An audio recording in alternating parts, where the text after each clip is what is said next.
Okay, so that's kind of how you use the NIH portal. Now, there are some other sponsors, of course, that are not NIH. One portal that you'll hear a lot is Proposal Central. I actually already did the search just to show you guys all available opportunities on Proposal Central. All these different sponsors, American Association for Cancer Research, American Cancer Society, American Heart Association. So all of these different sponsors use the same portal. This is one you can create usernames for yourself, no problem. And the same thing, you can actually do a lot here. So if you do Proposal Central login, you can create your, after you've created your username, you can actually, I say download a fake proposal just so that you can get a sense of what the screens are, and you can also see what the templates are. So here's an application that was submitted. You can see down here the program guidelines. Those are the guidelines for the application. And then the research plan and supporting documents tab. Down here, it's got all of the templates that you can download. So you create a fake application so you can get to those templates, and then you can just delete it later when you're done.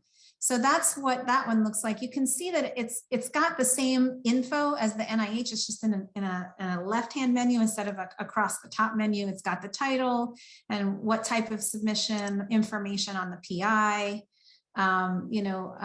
It's got letters of reference. Here's, instead of a document attaching the abstract, it's a fillable box.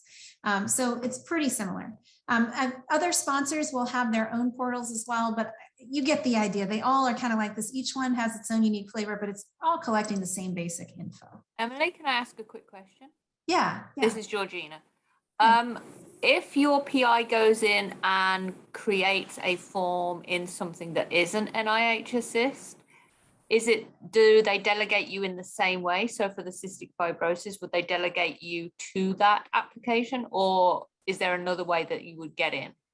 Yes, that's a great question. They would delegate that specific application. So NIH, once your PI is delegated to you for post-award, it's all things, but this all aspects of their portfolio and commons. But here with the individual sponsors, I actually have this on the slide. Review the funding opportunity announcement for the instructions and send the PI the instructions in an email. That's what I do. I say, in order to add me, here's what you do.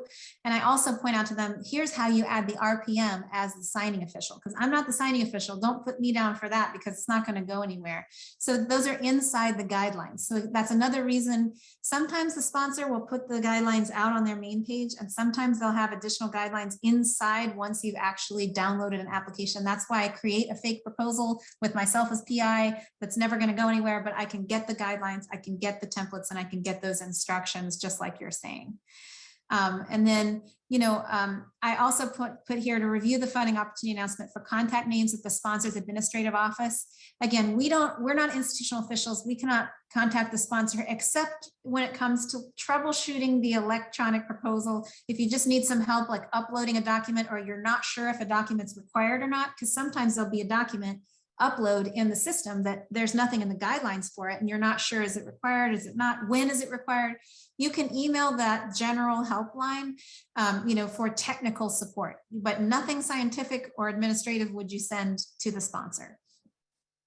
So that's kind of just some basic info on how to actually interact with these systems as you're preparing the proposal with the PI.